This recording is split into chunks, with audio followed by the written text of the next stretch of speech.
Hi, this is Joe Tate, and you're listening to the Sports Fix. Sports Fix listeners, do you tweet? So do we. So tweet with us 24/7 at the Sports Fix CLE.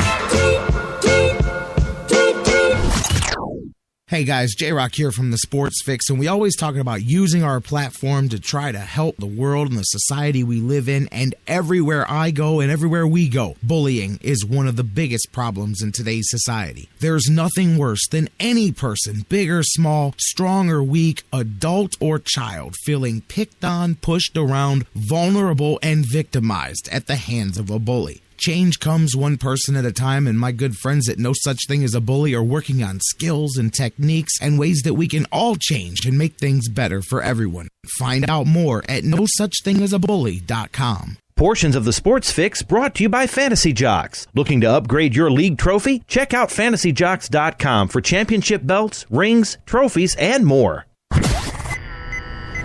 Live in Ohio, it's time to get your fix. The Sports Fix.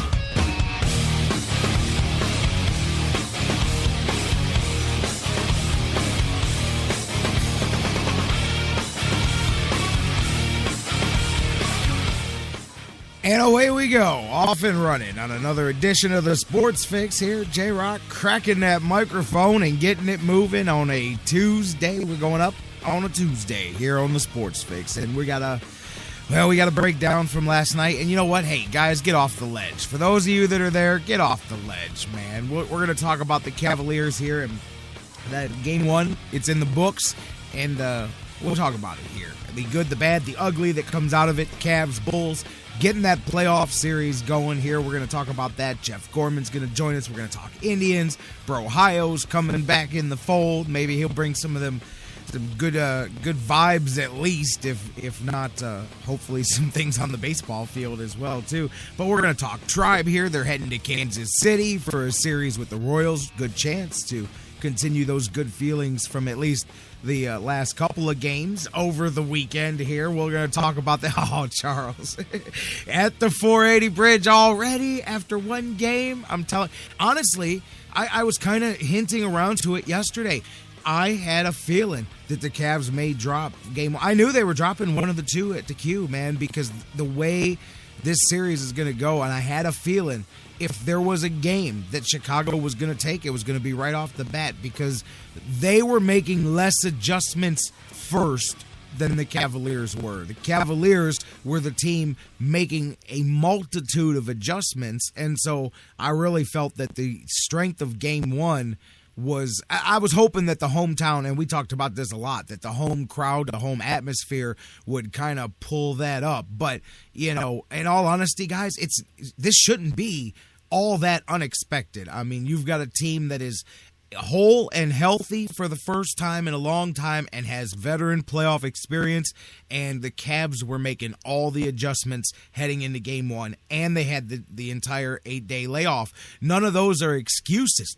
They are simply reasons why game one played out the way it did. I highly anticipate a different game two. The Cavaliers showed that even at their worst yesterday, they were able to storm back and bring it back to the house, even though they never quite got back over the mountain. We'll talk about it here in a minute. But guys, get off the bridge, get off the ledge. We're going to talk some hoops here a little bit. It's a long series. Hey, remember how that San Antonio Clippers series that turned out to be one of the best playoff series any of us have ever seen.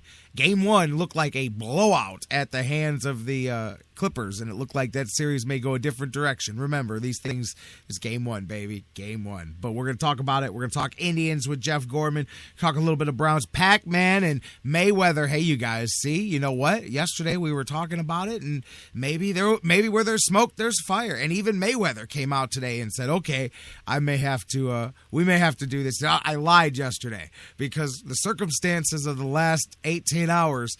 Boxing has found one more big gate. They have found one more big gate. We'll talk about that here a little bit in the show, too.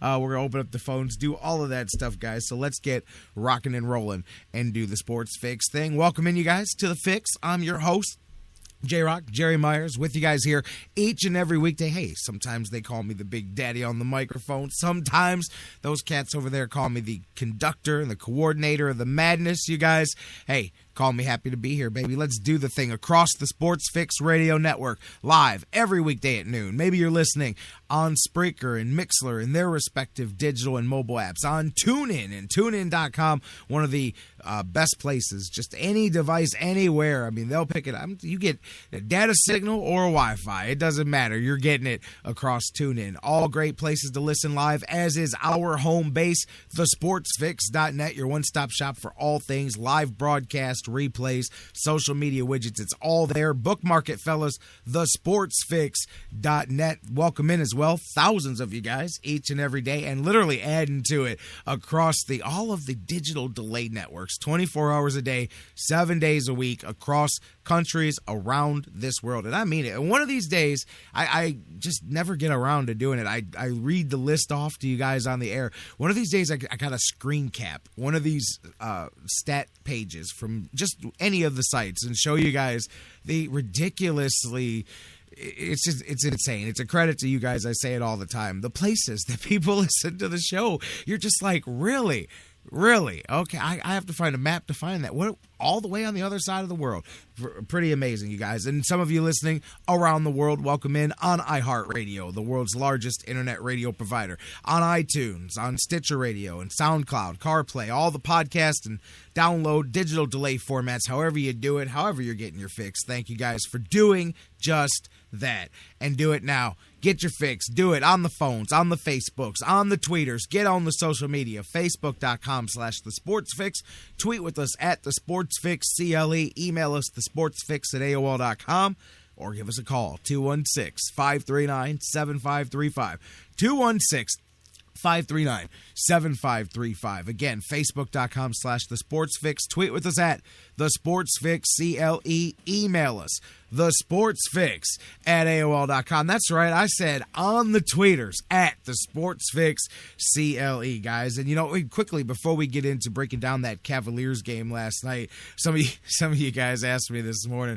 I'm not gonna rail on, because God, you know, I love the city of Cleveland, but found my vehicle. They found my vehicle overnight, and I get to pay to get it back. Isn't that a kick in the tail? I know some of you guys have gone through the same thing out there, but isn't that something? You know, I made the criminal act of going to bed at night and leaving my vehicle locked in its place right outside my home, and that criminal element of myself, now I got to pay the price. Isn't that a trip? That they go, hey, that's cool, we found your vehicle, now you just got to come and pay us to get it back. And it's like, really? But anyways, at least they found my vehicle, minus everything that belongs inside of it. Found it in some cat's driveway somewhere. It's ridiculous, but I did get my vehicle back, for those of you guys that were worried, and thanks to you guys for asking. And you know what, hey, behind the scenes, it's crazy. The world works in crazy ways. Right before we went on the air, I could tell you a funny story anyway, but it is what it is, and thanks to you guys for your concern. But I got a kick out of that. I said, you're kidding me, right? Like, you know, whatever. Thank you for finding it. Here's the check. But you know, hey, we got to put speakers and we got to put scoreboards in Jimmy Haslam Stadium. So, you know, the city's got a priority. We can't cut you a check for the potholes. We can't fix the car that got torn up. But we'll make sure Smiling Jimmy's got speakers and scoreboards for you. I'm just kidding, guys. I'm just kidding. Whatever. They found my vehicle. Good enough for me, man. But thank you guys for your concern. Thank you guys for asking about that stuff yesterday. And off we go. Done with that. Let's keep the show moving here. Let's talk about last night a little bit, you guys. And the Cavaliers and the Bulls kicked things off. Round 2 of the playoffs, game 1 here, and you know, so many people shocked at the outcome afterwards. And to me, as I was kind of saying as we set up the show, yeah, I'll tell you, when they stormed all the way back to tie the game after the first half fumbles and stumbles, you said, okay, we'll see how this plays out. Man, when they gave up that 15-0 run, the Cavaliers, in the third quarter, right after they fought it back again, here's the second or third time they had done that in the game, that 15-0 run, it was amazing too. I mean, they gave it up in every way, and boom, boom, boom, Chicago nailing it. And then the Cavaliers still had another run left in them. They made a second run. They got it down to 4 points with 2 minutes left in the game. LeBron with a couple of costly turnovers, and he'll admit that. He had 2/3 of the Cavaliers turnovers himself yesterday. And LeBron with a couple of turnovers. Cavs made a few mistakes there at the end. I know LeBron missed a layup with about 40 seconds left, and the Cavs down by 4.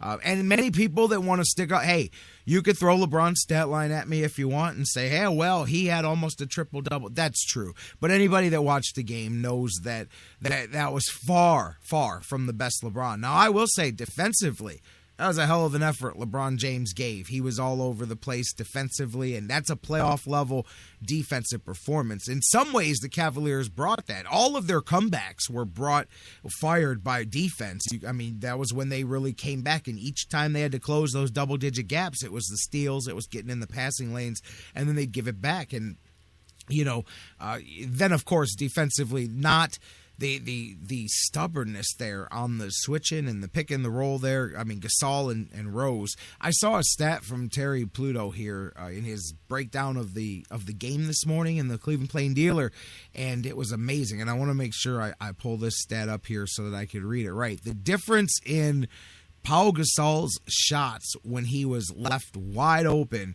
which it should be in the NBA. It was insane. He missed I think one shot. I think he was 8 of 9. And again, I can't find it here, so I want to make sure I'm giving it right. But I believe he was 8 of 9 when they switched off and nobody covered him, which is insane. But of course, he's going to nail that 10, 12-footer all the time. He was like 2 of 7 when somebody switched off, stuck with him, and played defense. And, I mean, that is a glaring thing right there that the Cavaliers have to figure out and switch on that there, because that was killing them. And then, of course, Dunleavy as well. Mike Miller, a lot of people complaining about that. I expect that to change. I mean, David Blatt, that was probably the mistake. But we said yesterday, looking at it, you had to figure that Miller and or Jones, Mary, and some combination of them were going to start, because you couldn't just have just those guys on the bench, because clearly they're not being productive, as we saw with the 3 of them yesterday and in the first round. So you can't have that be your bench. The Cavs bench has been hard enough to deal with.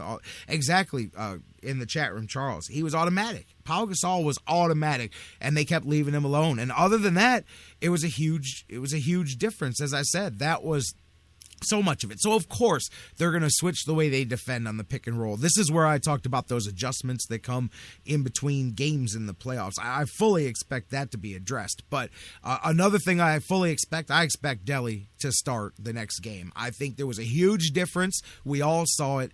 Energy-wise, defensively, Matthew Dellavedova really brought some game. He brought, I think, one of his better efforts overall to that game yesterday. There was a huge difference in the plus-minus of the game. When he was in there, he affected the game defensively. And so I wouldn't be surprised at all if he starts, to be honest with you. I would not be surprised, because as much as, David Blatt wanted to go with his spacing and he wanted to have another shooter out there, Delly can hit some threes. So it's not like, they're just going to let him range. If they leave him open out there, he'll make them pay.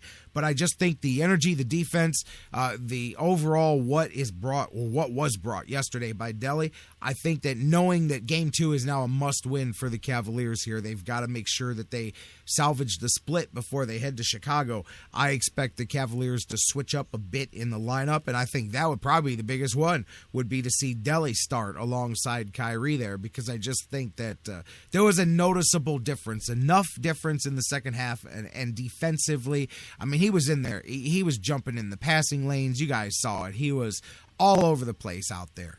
So I think that's one place that you can tweak. Here again, it's where David Blatt makes his money. This is what we've talked about, is the adjustments in between games. LeBron, David Blatt. Another point that I want to point out to those of you guys that are on the ledge as we sit here one game into this series is that, again, you go back to what we said. Not the best LeBron James at all. That statement alone should make you feel good, because the Cavaliers as a team stormed back several times from big deficits. The Cavaliers showed their ability to play with Chicago and to do what they need to do without the best LeBron James. And with the way that game started, I fully expect a different start to the game as well. Now, that is the one thing that I will chalk up to being off for 8 days. I think we can all safely say the way that game started, even though, you should be up and fired up for the first round, first game of the next round of the playoffs, and that home crowd is going nuts. But regardless, you've been off. Chicago was fighting for their lives there in those last few games with Milwaukee. So that was a start to the game that I don't expect to repeat itself when we circle back around into game 2. So there's something else different that you could take out. But far from the best player on the court in this series is LeBron James on either team, as we know. So that's still not just the old the best player gives you the chance to win, but the fact that you didn't get your best effort from the best player on the court, and yet still, and really Kyrie Irving as well, although there were some moments where Kyrie was just surgical as always, getting through. He had with them 10 straight in the paint there when he was just cutting through them, but some bad shots taken as well. I mean, LeBron, several guys, some rushed 3-pointers.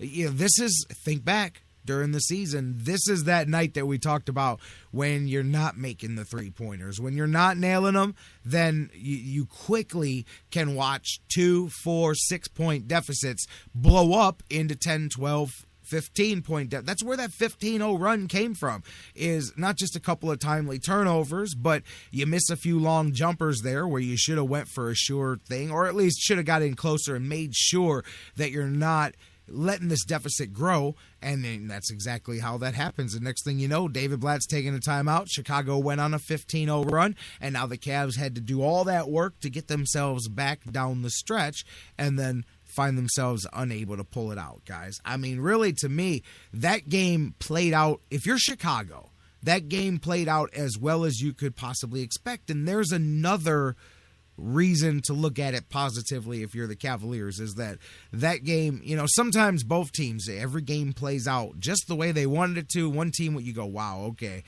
there's going to be some problems here. But the fact that those things that I just laid out, and the fact that Chicago probably had as effective a game as they're going to have. I mean, Mike Dunleavy doing that every game, Gasol and Rose, of course. But when they added that third guy scoring there, when you get those 3 20-plus point guys like that, those things are exactly the way you draw it up if you're Tom Thibodeau and the Chicago Bulls. So keep all that stuff in mind when you look at the game. That being said, the Cavaliers have work to do. I mean, they most definitely have some work to do, and you can definitely be happy knowing that you're going to add J.R. Smith back to this lineup after game 2, because that's going to make a huge difference. And again, as each game in this playoff run goes by without Kevin Love, you guys are that were against Kevin Love are going to totally. And remember, this is coming from a guy that would have rather had Andrew Wiggins in the long run, but Kevin Love, as I've said all along, doing exactly what you wanted him to do. So the people with the Wiggins argument, hindsight, can just get out of here with that. My buddy and I love the idea of not making that trade, but now I'm like, hey, you can't go back there too. But anyways, you appreciate Kevin Love a little bit more there on the boards, especially. And I'll tell you what, they were. Chris Webber was talking about it last night about the playoffs and the boxing out and the rebounding. They were battling everywhere. I mean, all those bigs for Chicago. Tristan was down there. Mozgov too. Let's put him on the hook a little bit too. You got to get a better effort from Mozgov. And I don't want to say effort, because it's not like any of these guys didn't come out there and try. These guys laid it out there, man. This is not a game where the effort was short. It was the results. And if anything, I can agree with some of what LeBron said after the game as far as guys were moving too fast, ahead of themselves a little bit. And you credit that to Chicago. You credit that to Chicago. That's what defense does. That's what good defenses do. They make you speed up. They make you make mistakes. The surprising thing to me was how many of those mistakes were by the most veteran playoff guy. And I'm not being super critical on LeBron, but when you wear the crown, you also wear the pressure. You know what I mean? And that's not being sarcastic. That's realistic. And he knows that. So that's part of it. That's part and parcel that comes with being that guy. And he knows he's got to play better overall, especially the mistake. And that's it. It's the rest of the Cavs. I know you could have got more, much more, from the trifecta of Miller, Jones, and Marion. But as a whole, many of the Cavaliers came up and did what they needed to do. Many of the role players did what you needed them to do. In reality, you could have got better shooting effort, even though Kyrie, I really did like. I thought that Kyrie Rose battle, man, that's gonna be fun to watch for this whole series. But again, LeBron making the uncharacteristic mistakes. I'm not talking about, although missing layups is, kind of how does that happen? But it happens sometimes. But I'm more of the jumping up in the air, the miss. That one got me. In 6th grade they teach you not to jump in the air unless you're going to pass or you're going to shoot. And you know what? People aren't talking about it, but if you go back and watch the DVR of last night's game, that was coming. Because in the 2 or 3 minutes, I went back and looked. In the 2 or 3 minutes before that turnover, LeBron had 2 other times where he had started to shoot, started to pass, and he got it off and barely skipped it off. But it was a very risky one, and then when that one happened, I that's why I went back and looked, because I'm like, I was pretty sure I saw him do that just a minute ago, but he got away with it, and I think that's what baited him in, the fact that he got away with it a little bit earlier. But cardinal mistake, and it cost the Cavs, and that's a veteran team. We talked about it, man. You don't sit here and hype up the Bulls for nothing, man, because you expect the Cavs to get just walk all over them. And last night, Cavs woke up, and again, that was the game that I thought the Bulls had a real legitimate chance to win. And now we get the adjustments. You get the feel out of both teams, and how do the Bulls come back? How do the Cavs come back at the Bulls? I expect them to be different defensively. I think that we'll see some different switches off. Obviously, more attention paid. Pau Gasol will not. If Pau Gasol continues getting all of those open jumpers, this series is over. Plain and simple. He nailed everything when he was sitting there uncovered. When the Cavaliers sent somebody off to cover him, it was night and day. Huge, huge difference there. That one right there is big. Pau Gasol, that 2-man game all night long. Overall, like I said, Gasol was 10 of 16, but of that 10 of 16, 8 of 9 was when he was open, and 2 of 7 was when somebody switched off and made sure they had a hand in his face. Look, that's a huge difference when you see how that 10 of 16 is crafted together. And it's easier said than done, but the Cavaliers will just have to work. That's where you watch film. You can see the mistakes switching defensively, and we'll see. Game 2 tomorrow, an opportunity for both teams to go out there. I fully expect a different Cavaliers effort from the beginning. I fully expect a different effort. I think you'll see a different LeBron James. I do. He has those games where he comes out with that look, and I fully expect that look when this game starts. And I think it'll be all business for the Cavs, and we'll be right kind of where I thought we'd be, 1-1, coming out of the first 2 games of this, because this series is going 6 or 7. No matter which way it goes, this series is going all the way through. And I think we saw last night, we are getting ready to watch a hell of a basketball series. It's just begun.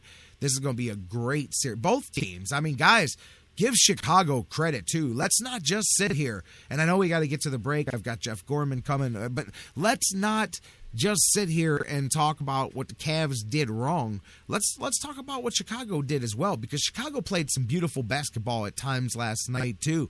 I know some people get mad when you give credit to the opposition, and I never understood that, because Chicago is a good team. They played some good ball there last night. There were times I'm just watching both teams go back and forth, and I said, man, this is going to be a hell of a series here when it's all said and done. Butler, Taj Gibson, their bench is good. And that's the thing about Chicago that gives them an advantage, even if you've got Love and even you got J.R. Smith, is when it comes down to the benches. And, they brought that up here last night.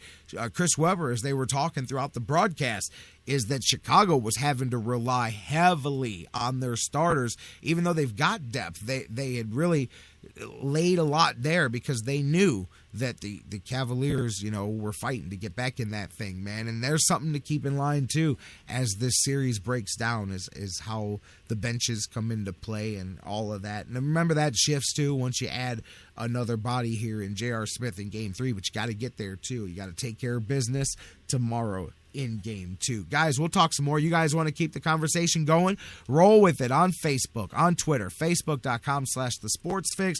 Tweet with us at The Sports Fix CLE. Email us, thesportsfix@AOL.com. We're going to take a break here. When we come back, let's get some news. Let's get Jeff Gorman in on the conversation as well here. I'll get his thoughts on the game last night. But Jeff from Indians101.com, we're going to talk a little Tribe as they've got Ohio coming back to the fold for the first time this season after his double knee surgery.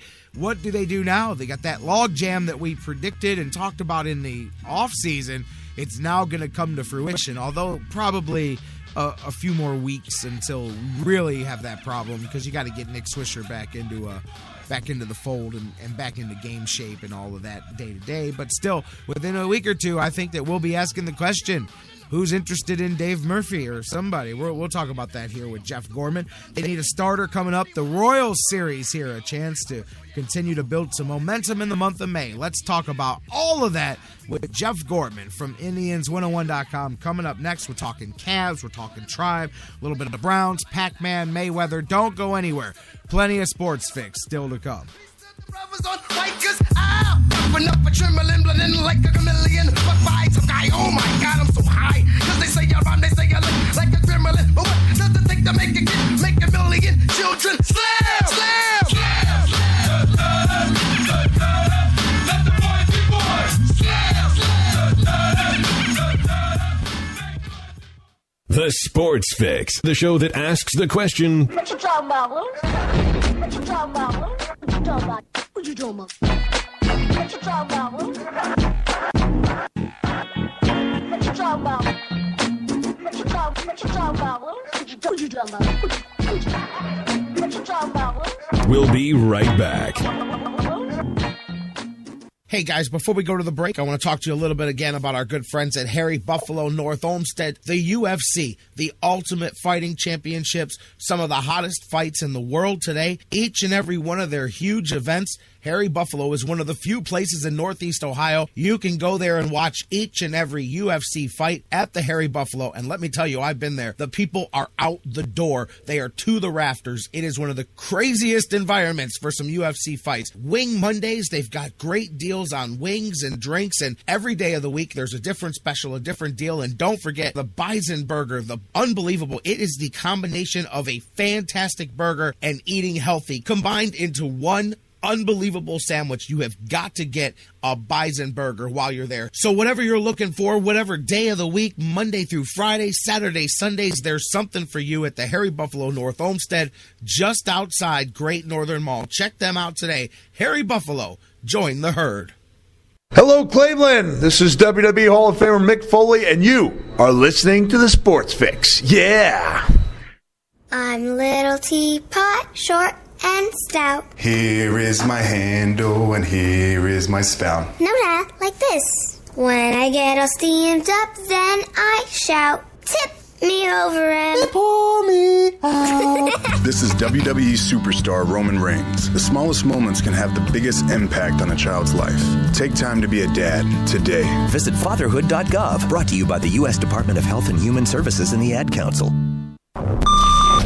Fantasy sports lovers, you put so much time, hard work, and effort into playing week to week that it quickly stops being a fantasy and starts getting real. And when the smoke clears, you want to show off those victories with a real prize. I mean, a really real prize. Nobody does that like Fantasy Jocks. The crew over at Fantasy Jocks have beautiful, high-quality, and heavy-duty championship belts, rings, trophies, and so much more for all your fantasy sports needs. There's literally only one place to go.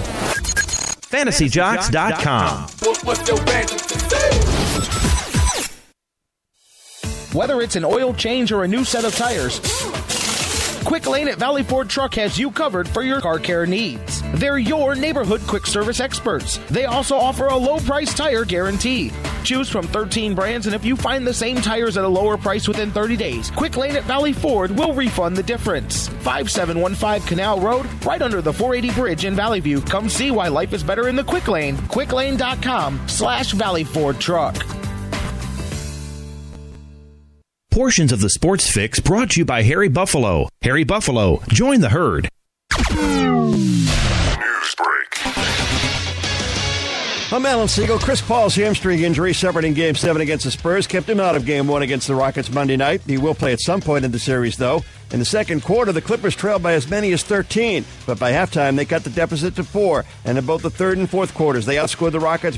Clippers took Game 1, 117-101, as Blake Griffin was huge with a triple-double, 26 points, 14 rebounds, and 13 assists. But after a tough series against the Milwaukee Bucks, the Chicago Bulls went into Cleveland for Game 1 against the Cavaliers, who were without Kevin Love and J.R. Smith, and it appears the momentum gained against Milwaukee carried over. 4 seconds remaining. James to Matthew Dellavedova. Dellavedova just going to keep the dribble, and that's the ball game. Bulls win.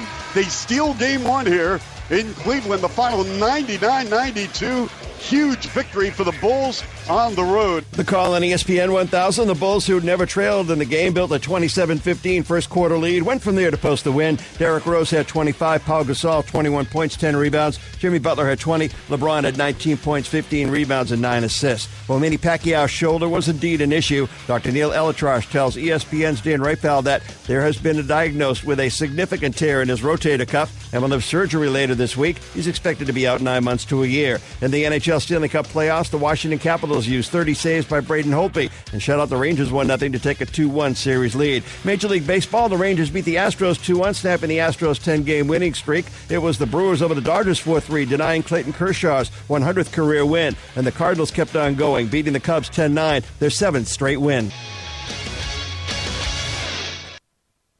You're listening to the Sports Fix.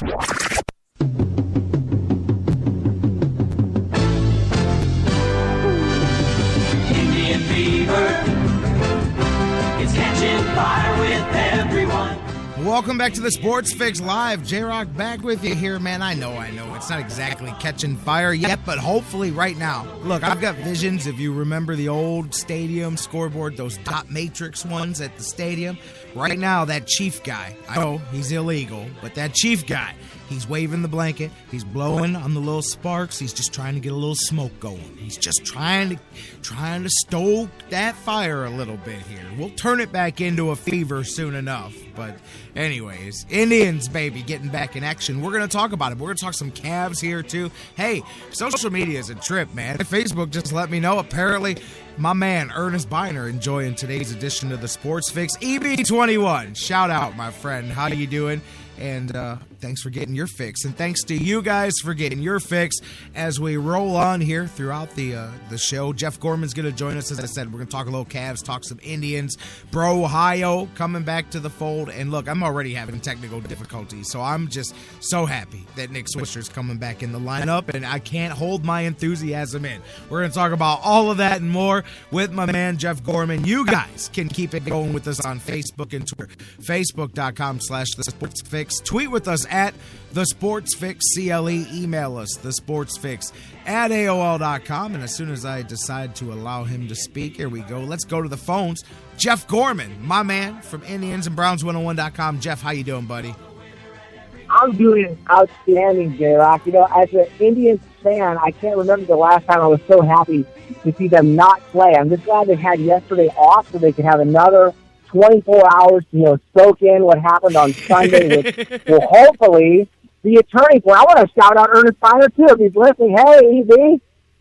Absolutely, man. The little Facebook invite came back and said, Ernest Biner's listening to your show. I said, all right, man, shout out. I mean, I'm not, hey, man, I mean, let's not discredit the Sports Fix. I mean, many a great athlete has from time to time listened to themselves be discussed here on the Sports Fix, and some of them even get mad at what I said. No, I'm just kidding, man, but you know how it is, man. But yeah, I was like, hey, there you go. Social media is amazing. But yeah, shout out to him. Shout out to you. Hey, look, before we even roll into the usual topic of discussion, normally we're heading in the baseball direction, but we're already on it, and everybody's focus is on it here, talking about the Cavaliers a little bit before the break when you joined us, man. And what was your takeaway? Because I know you and I were looking ahead at the beginning of the playoffs, talking some Cavs hoops. What was your thoughts coming out of Game 1 last night? Well, it was tough, although I did see some things, that I liked. It's just unfortunate that we had sort of this double whammy with Love and J.R. Smith after having, so much momentum in those first 4 games against Boston. And then you run into a team, we were talking about the Bulls, and it's like, well, it's a good thing they're having a hard time with the Bucks, and, that's going to help us out. No, actually, they kind of got themselves on a roll with that gigantic win over the Bucks, and they just really had all systems going. With the Rose and with Gasol and with everybody. It's like, we know how good the Cavaliers can be when everybody's healthy, everybody's on their game. It's just beautiful to watch.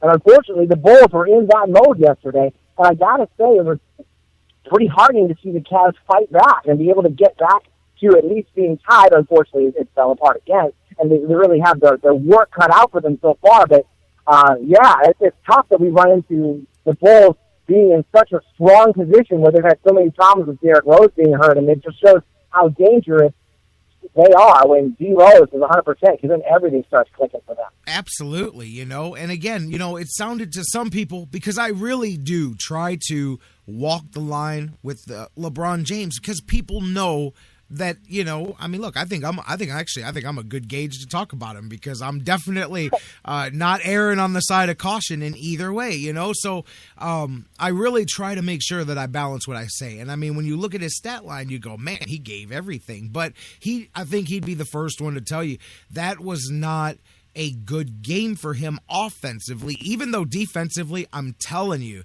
he really was the man. He covered everybody at different points in yesterday's game. He showed the cat, and I thought we saw some of that rub off on some other guys. As I said, every time they made 3 comebacks from double digits, every one of them was powered by defense pushing the offense, and LeBron was all over. When they needed to stop somebody, LeBron would switch off and go defend somebody else, and I love that. I miss the old days of that, when a team needed a stop and Jordan or Magic or whatever would go in the huddle and say, you put me on him, I'm guarding him. And, they used to say Michael Jordan could stop anybody in the NBA for 3 minutes. Anybody. He can lock them down and shut them down for a 3-minute stretch better than anybody in the game, and I love that. And I love to see LeBron take that on. The thing that I'm kind of, besides the turnovers and just not being mentally focused down the stretch, because he's the one you would expect to have that, whereas you might have expected a Kyrie or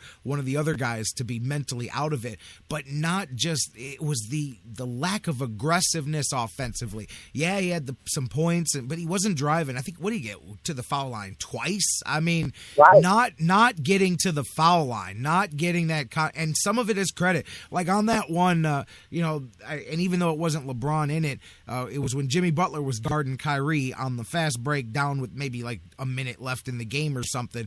And I got to give him credit. Butler did a hell of a job of twisting and turning his body and never fouling Kyrie Irving on that play. And Kyrie missed the layup, and then they were able to turn it back the other way. I couldn't believe that wasn't a foul. Kyrie, matter of fact, didn't get back on defense right away because he thought he was fouled, but he really wasn't. That was just incredible defense. Jimmy Butler played 44 minutes and did not commit a single foul in last night's game. That's actually quite amazing when you think about it. That's very amazing. And, as difficult as it was for the Cavs yesterday, I think that it was a very good wake-up call to see what level they're going to have to get through this round. Because it really seemed like the Bulls were playing their very best ball. I mean, I'd like to think that they're not going to be this good the rest of the way. This is really the best of the Bulls. And hopefully they'll fall down a little bit on offense or defense. But I hope that the Cavaliers know that we have to beat this team we saw last night in order to get very far. And the one thing I hope that LeBron doesn't take too much on himself, that he has to do everything himself. He's going to have to keep trusting his teammates in order to get the Cavs back up, because we've seen what happens when LeBron tries to do it all himself. It just doesn't work. No, I thought the way he was approaching the game was great. I mean, he was continuing, even down in the end of the game. Times when I thought he was going to try to play hero ball, he passed off. And I was like, hey, man, that's a different LeBron James, because he knew the guys would make the shots and he had to keep trusting them. It was him pulling up on the jumper sometimes and not being that aggressive. And that's it. And that I truly expect. I think you hit it on the head. It's kind of similar to what I said in the first segment is I believe that even if you want to say Chicago can match the effort that they gave in game one, which they can, that's their best effort. This is the way Chicago draws it up and plays the game. So And the fact that the Cavaliers can't say the same thing is why I say, hey, this series is going to go on for a minute, because even if Chicago matches that, I don't believe that there's a higher level that you're going to see out of Chicago. They may be able to maintain that, and I don't know that they can even maintain that level that they played yesterday. They were shooting the lights out. They are a great three-point shooting team all season long. You do definitely have to watch out for that. But they played their optimum. The Cavaliers didn't. So that alone is reason to believe that this is far from the way this series is going to go, because they have to maintain that level. The Cavaliers can improve a lot of things, and this is what we've all talked about. It's you blow through that first-round series and you don't get to see it, but we all said, hey, in between games, making the adjustments. This is what the good coaches do. This is what the good players do. And that's exactly what I expect to see the Cavaliers do. Now, listen, you play this game and they come out exactly the same and it plays out the same way, you got some problems here, because now you got a pattern and not just a game. But I don't expect that. And I think the Cavaliers come out, set the tone from the beginning of game 2, and I think that this thing is tied heading into Chicago. And really, I said it. Some people now today will say, I was worried about Chicago. They weren't worried about Chicago yesterday. I said all along this was going to be a 6 or 7 game series, but I had a gut feeling, if anything, Chicago could steal game 1, because the Cavs had to make all the adjustments. The Bulls did not. The Cavs were the ones figuring things out on the fly. Right, and I think it's hard because they're really not going to have much time to set things right. And, you don't necessarily want to call it a must-win, but it pretty much almost is a must-win tomorrow night to bring this series back to 1-1. Because if you go down 0-2 and you're going into Chicago, I'm not saying it's impossible, but you're really putting yourself behind the 8 ball to really play almost perfect the rest of the way. So it's going to be a situation where the Cavs, like you said, they have to come out aggressive, try to play their game. And one thing they're going to have to do is they're going to have to realize that they might, they have to assume that they're not going to get calls from the referee. They have to, come down there and assume, I'm going to take the ball to the rack, and I'm going to assume that whistle's not going to blow. And, if it does, then great. But, they have to assume they're not getting the calls, because they certainly didn't get the referees blowing the whistle their way last. Absolutely. And here's something else, too, you guys. The Cavaliers, another reason why I expect them to play as if it's a must-win game. It is a must-win game, but, you hate to say that in game 2 of a series, but in reality it is. Another reason I expect the Cavs to throw it, caution to the wind, and just go out there and take this game is because they also have the bump psychologically and performance-wise that will come in game 3. They will get J.R. Smith back in game 3, and that will add anywhere from 12 to 16 to 18, depends on the night, points back to this offense. And so psychologically and performance-wise, you will have a bump up that comes with that. So it's even more reason to get out there, every man, lay it out there, whatever you've got to do to win game 2, because all of a sudden the sea starts to calm down a little bit in game 3, and we actually gain a body back, whereas Chicago's not gaining anything back. All they can do is try to maintain the level that they're playing at. So there's a lot of ways for this series to continue to play itself out, and I think the Cavs that's going to be an advantage that is a disadvantage now that will be every bit as much of an advantage. Being without J.R. Smith for 2 games, getting him back in the middle of this series will also change the dynamic of the series again. Right, because it's bad enough you have Love out, then you have other people that are trying to sort of be J.R. Smith and trying to take his spot, and this, of course, nobody's better to take that spot than J.R. Smith himself, or other people can be really in their own roles. And, again, you've got 2 full starters that are out with everybody else scrambling to fill those roles. And again, having Smith back is really going to be, is really going to be quite a relief. I mean, hopefully he has a strong performance, but just the fact that, people can be in their own regular rotation and not try to scramble to fill his spot, then that's really going to be a helpful right, thing. Because look at the difference. When you get J.R. Smith back for game 3, he drops back into the starting lineup, and you now can have Deli, Shump, and Tristan coming off. You've at least got a competent trio defensively there. That's a stopper unit defensively right there. Those 3 guys, you know what I mean? Those are 3 great defenders. And Deli is so underappreciated for his defense. It's not even funny. He was, he throws his body around with reckless abandon, to quote, Gorilla Monsoon. He's all over the place, man. He is though, man. I love to see. He's like a little Tasmanian devil out there. But those 3 can then be the core of your bench. And as we talked about, you had Jones, Miller, and Marion all together giving you nothing. At least one of them becomes out of the equation there at that point, but it really does open things up way more. Mike Miller's not spreading the floor. J.R. Smith instantly opens up that middle of that paint a little bit more, and that little crease. Hey, Kyrie was operating quite well getting in the paint, even with all those big bodies down there, and he would still get in there with that English and get some of those layups in. I'm telling you, guys, everything that everybody said the first run of LeBron about how this is special and this is pay attention to this guy and you're seeing stuff that you've never seen and that you'll never see again. I'm telling you, Kyrie Irving is the same thing, and I've been kind of saying that offensively for a couple years, even though I didn't know if he would turn into a full basketball player because of some of the problems. But man, Kyrie Irving is not just good, not just great, not just an all-star. Man, that kid is special.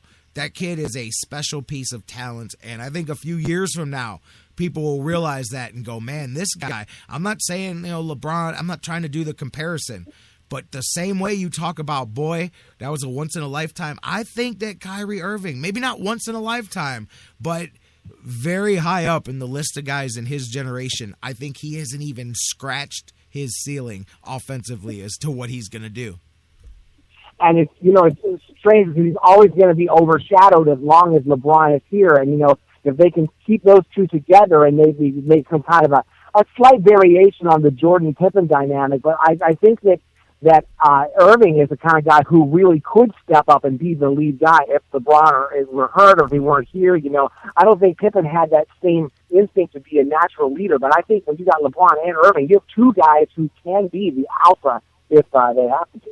He's the best ball handler in the NBA. I'll put him up there with Lillard. I'll put him up there with anybody else. I think that Kyrie Irving is the best ball handler in the NBA, and not just in space, not just making and one mixtape crossovers, but getting through 7-footers with an inch of space and finding how to get that ball to the hoop. That's a very special skill. Either way, I'm talking good about Kyrie. Cavs are down 0-1 here, and they're going to have to bounce back, and I'm sure they will for all the reasons that we just named. All right, Jeff, let's shift gears a little bit. Tribe, they're heading to Kansas City, 3-game set, and then they come right back home, and hopefully they can use the back end of this long stretch at home to keep stretching things out. We're seeing the weather warm up. The offense is starting to finally get some things going for itself. Guys are hitting. Obviously, we've seen Michael Brantley hasn't missed a beat from last year, so him missing all of those games that first stretch of the season, that doesn't help either. Regardless, the Indians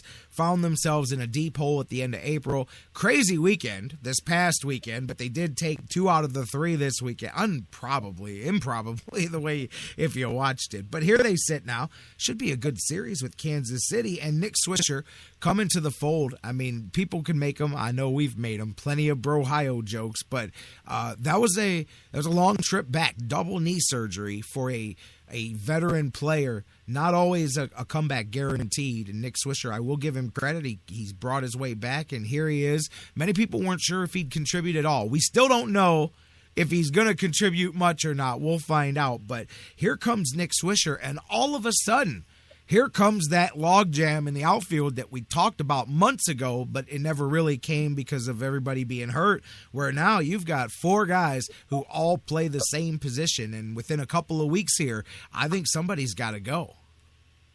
That's right. As long as everybody stays healthy, there's really not going to be enough room for all 4 of those guys. And it's funny, like you said, with all the stuff that we said about Nick Swisher and how much of a disappointment he's been from a staying healthy standpoint and from a production standpoint. Of course, those both go hand in hand. But he's kind of cast in the role of the returning hero right now. Here he is going to come and give the team a spark. Not necessarily do it all by himself, but maybe, give the team some, obviously, an injection of, his Brohio attitude, but hopefully do something there at the plate. Just stay healthy and get in there and get some good at-bats and, and hopefully just really I would love to see him not even step onto the field, meaning just be a DH, at least for the whole month of May. I just don't want anything to happen to set this guy back at all. We can just take him and just wrap him in bubble wrap, take him out for this DH spots, and then put him right back in, just so he's out there and productive so he can give us something. And I think that this, the sort of long odyssey that he's been on, I think it's kind of helped him from a mental standpoint, because he had so much pressure coming over from the Yankees and having that big contract, and he probably felt like he had to be like the main big bopper in the middle of the lineup. But now he realized he can be, I think he's just much more comfortable being a complementary piece. And here he could do that when you got Brantley and Santana and now Moss in there. He doesn't have to do it all by himself, especially from a power standpoint. And I think that's really going to help him. I think he's going to kind of stay in his own lane and just do what he could do. And I think it's going to work out pretty well. Nick Swisher, look, I mean, really, and I've been as big a critic as anybody else, and we have our long-standing running joke here on the show, but I'm going to just lay it out there, man, and you tell me, Jeff, looking at this, him coming back here now when he's coming back, I didn't even see it playing out this way. I really didn't think that. I thought he'd be back to start the season and break down quickly, and it would be a whole season. It would be much like last year, a whole season of, Nick Swisher's down and we're going to get him better. And I'll be honest, I didn't know that he was even going to reach this point, at least. And then look, it's day one, but I didn't know that he would even reach this point of being back, being healthy, and being in a position to even potentially contribute something positive. When you have a guy who has already struggled the way he has, who then has double knee surgery, I mean, we're talking about in the advanced age there in the 30s, I mean, at that point, you're working on both knees, a guy who's made a ton of money. And at some point, that does affect you. I don't care what anybody says. At some point, that affects you as well. You've been made, you've been paid, you're advanced, you've won championships, you've been the big time. You know what I mean? When you get all of those accolades behind you, it really takes something to motivate yourself to come back. I will give him credit that he loves the game of baseball enough that he's worked his way back. I mean, because really, his contract's guaranteed. Say what you want. Nick Swisher can just sit at the house and get paid and say, man, I got to ice my knees every day. Keith Hernandez style, But he worked his way back. And I'll give him that. He worked his way back, and you know what? Hey, sometimes when you have something taken away from you, when you're not completely ready for that, it makes you appreciate it a little bit more. And I think that attitude coming in will help the Indians. I don't know what he can do, and so many Indians fans right now are going, that's great, but can he hit the ball? I don't know.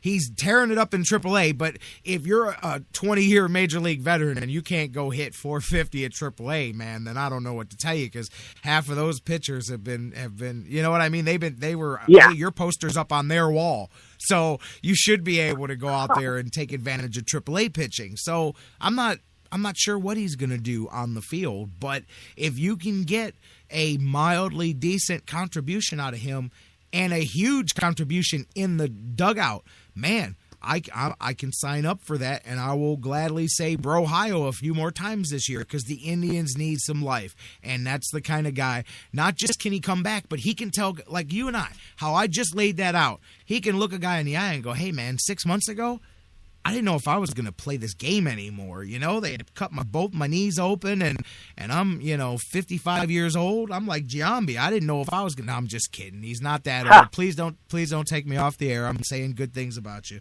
But he can do, I'm just saying, it's perspective. It's different, and it can't hurt. It can't hurt. Well, shoot. I don't think it can hurt anyway, but where are you at? Did you even think we'd get to the point where we'd be expecting a contribution? Because, again, coming back in that situation was no guarantee to begin with.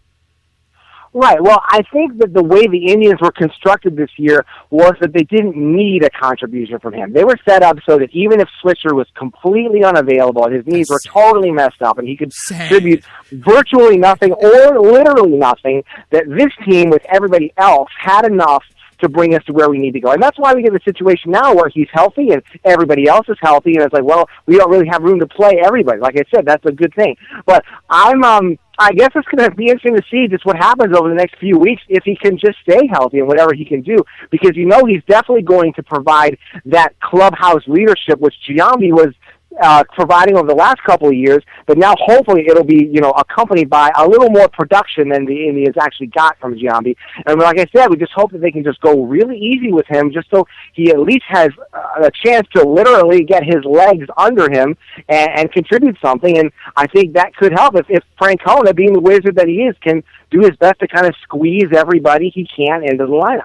Yeah, for sure. Now let's continue along those lines. I know you just said that you would prefer that he just play DH here for the month, but I mean, there's going to be a rotation, and there's something to be said in the short term about being able to, as you said, Terry Francona mixing and matching. You'll have a couple lefties and righties. You can go some different directions, but that cannot. That won't maintain. That you can't keep that. There's going to have to break that logjam. And I mean, I think David Murphy is one all winter that not just you and I, but tons of people pointed to as probably the most likely, because Swisher's contract, you can't move. And Rayburn, hey, you're not interested in moving Rayburn now, even if he was in the conversation before. He's back to being 2 years ago Rayburn offensively, at least early on this season. So, which that's something that you and I should talk about here in a minute too, because that's a very good thing for the Indians if he can keep that up. But, that leaves who's the most attractive option there? $6 million man. David Murphy becomes pretty much the tradable asset of the grouping of guys there. And that might have to be, what happened, because when we signed David Murphy last year, the idea was that, well, hopefully he would be, our power source, because he or one of our power sources, because he had, a couple of really good power years with Texas. And maybe he was just hurt last year, and now he's going to come back and hit 20 homers. Well, and if that had happened, then great. We wouldn't have had to go out and get Brandon Moss. But we didn't. So we did have to go out and get Brandon Moss. So I think that pretty much leaves him as the odd man out, just like Drew Stubbs was a couple years ago. Eventually you got to do something really, really well for this team, or there's only so many spots in the lineup. You got to steal bases, or you got to hit for average or power, or you got to be able to do something very, very well. You can't mosey along with kind of relatively mediocre stats, or if this was a team full of AAA minor leaguers, that'd be one thing. But this is a legit team that has a chance to do something, and it's the bar has been raised, so to speak. And nothing against Murphy, but he just isn't spectacular enough at anything to keep on this team. And it seems to me like over the next couple of weeks, the only thing that could keep Murphy on this team is if somebody gets hurt again, which I hope doesn't happen. Yeah, I agree with you there, and I think that a few weeks from now that trade scenario that we had looked ahead, so many of us speculated, may eventually come true. And who knows, perhaps bring somebody in, a pitcher perhaps that can help the Indians, some depth in that bullpen. I mean, really a lot of it, as Mike Brandenberry points out, is how much of that $6 million are the Indians willing to eat, because the more of that salary they eat, the better of a return they can get as far as either prospects and I don't think it would be prospects. I think that would be, hey, let's try to get somebody in that can help this club now. I mean, obviously there's a lot of different things that they could look at there, but I think that'll be very interesting to watch here starting in Kansas City when you get that guy. But I mean, yeah, Bruce, that's what we're talking about, Bruce. I mean, you got Murphy, you got Moss, you got Swisher. I mean, there you go. Take your pick. And I think of them, I mean, look at the money, look at where it's at, look at the production. Brandon Moss is beginning to do what you wanted him to do when you brought him in to be that big bopper. It just becomes a no-brainer that Murphy is the odd man out and the most movable guy, if nothing else. He's the most tradable of that group of assets, and so I fully expect them to alleviate that logjam there. Rayburn was a name we brought up in that conversation. Let's pull that back for a minute, because at least early on, got to be encouraging, especially when nobody else was hitting. Ryan Rayburn was one of the guys that was for the Indians, and he's continuing to do that here, man. He had the big double during that big inning for the Tribe on Sunday in that victory over Toronto. And Rayburn, that's got to be a good thing, because I was with a lot of people coming out of last year, my man, thinking, okay, Detroit was right, because last year was the outlier. You know what I mean? It was the good year that was the outlier, and this is the real Ryan Rayburn. And hey, And maybe it's the contract thing. We talked about it with Jan Gomes, and I'm quick to give guys excuses from time to time. And maybe that was one, and he just couldn't get it right. You know what? Maybe I don't know what the deal was. For the first time, he wasn't fighting for a job, and he was guaranteed some money. Maybe that is what it is. But he's definitely a better Ryan Rayburn this year offensively than he was last year. That's right. He somehow found the magic potion, because I'm not really sure what was wrong with him last year, because he had such a great year in 2013, and you got to give his agent a lot of credit for jumping on that and getting him signed to it, 2 more years, and that worked out great for him, although it didn't do well production-wise last year. But, that was such a great thing for him to bounce back, because if he was still sort of middling along with the same stats that he had last year, then it would really definitely be Rayburn that would be the one heading out of town instead of, possibly, potentially David Murphy, because, Rayburn would have had, 2 years where he hadn't accomplished very much. And so it's nice to see him start to get into that role, because early on we were really having a hard time hitting left-handers. And, he was like, well, where's this right-handed power bag going to come from? And fortunately, so far it's come from Rayburn. It's just going to be a matter of can he help keep that up, because in the immediate future, we got a couple games against the Royals with lefties. We got Jason Vargas tonight. You got Danny Duffy tomorrow night. And, as much as we're excited and interested to see Nick Swisher, he might end up sitting on the bench at least to start the game. They'll probably have Rayburn out there, or even a DH just to get things started. And then if they switch over, if they switch hands on the pitchers, then they'll probably end up seeing Swisher. They'll end up seeing Swisher. Of course, he is a switch hitter, and that's going to help there. So Rayburn has definitely saved his job, at least in the short term, with how he's done in his first 5 weeks. I just hope he can keep it up. Yeah, hitting over 400 or right at 400 here to start the season. Definitely would love to see that. As we hit into hour 2, Jeff Gorman joining J-Rocc. That's me here. This is the Sports Fix. You guys are with us, and we're talking some Tribe. We talked a lot of Cavs in the first hour. We still got a whole lot more here to come. Jeff writes for Indians and Browns 101.com. We're talking Rayburn. Hey, this past series, talk a little bit more as we're talking about the offense warming up with the month of May. And you really do have to look at this offense beginning to them petals. It's like a flower as it warms up. They really are starting to bloom. Kipnis in the leadoff spot, small sample. Gotta like that. But his bat, I don't care if he's batting first, second, last, whatever. His bat is important. Starting to see him. What did he go? 4 for 5 on Sunday. Yeah. Brantley, great game. On base 4 times. Had a couple of walks. Santana on base all 5 times. He came up the other day. Really, those are the key names. And starting to see each one of them contribute. And also, as much as you hate to need it, finally, in that Toronto series, we saw not once but twice the Indians with the comeback inning. All season, they would scratch and claw to get back in the game or to take a 1 or 2 run lead, and the next inning, the other team would drop a 4 spot or a 6 spot or whatever, and it's over. And the Indians would be deflated. They'd be done. Twice, they could have easily been swept all 4 games by the Blue Jays because they were set to have that happen. They were down 4-1 on Friday. They were down 6-1 on Sunday.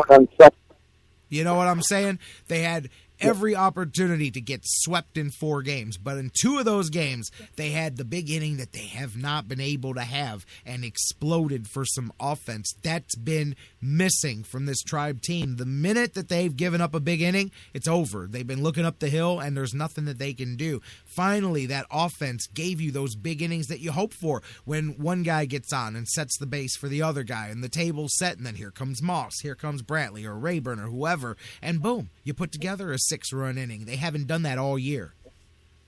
I know, and it's like we were waiting for something like this, some kind of a turning point, and it came in the 5th inning on Sunday against Toronto. Well, they gave up 6 in the 4th, and they were talking in the dugout, and people were stepping up and saying, "Look, we can't continue to play like this," and that it seems like that's when they kind of captured that spirit that they had in 2013 and to some extent 2014, where they were just going to keep battling and keep fighting for every out. And there was a situation where you would never count this team out, even when they would go down by 4 or 5 runs. You're like, you know what?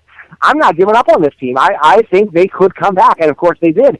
And so I just hope that they can kind of keep that attitude, and keep that confidence that they have. That even when things aren't down, when things are down, they can keep battling back, and they can take it all the way out to the 7th, 8th, 9th inning if they have to, and come out with a victory, because they did that a lot in 2013 when they made the playoffs. And I hope that they kind of remembered that that's the kind of team that they're supposed to be, the kind of team that has that talent and that confidence, and that the team is just not going to give up. And we finally saw it on Sunday. I just hope they can keep it going.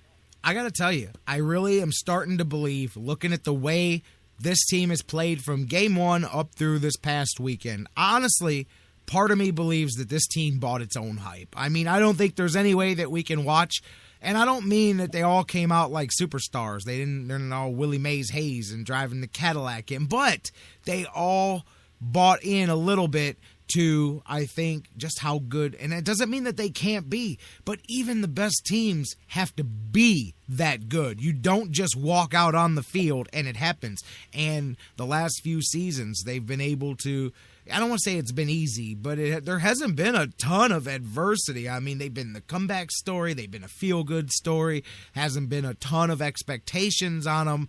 You know, Terry Francona, up until this year, had never gotten criticized for most of the things that he does. He's starting to feel some of that here from the media and the fan base this year, I think, for the first time since he's been in Cleveland. But, you know, I honestly believe that a lot of these guys just, I don't know what it is. I think that they took for granted that you've got to go out there and straighten it out and play it. Like it's not just going to fix because we're good and people think we're going to be good and it was just a bad day today.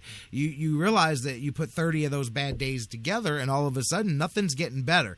And I'm hoping that that's part of it. I think this team is maybe waking up to the fact that, hey, number one, maybe we're not as good as we thought we were, but that doesn't mean that we can't do exactly what we want to do this season. But you got to play. You got to show up. You got to play, man. You got to get out here and wake up. And as you said, I'm really curious about this series because you pointed out that, not only say argument, but that kind of flare-up in the dugout Sunday that triggered the Indians' comeback.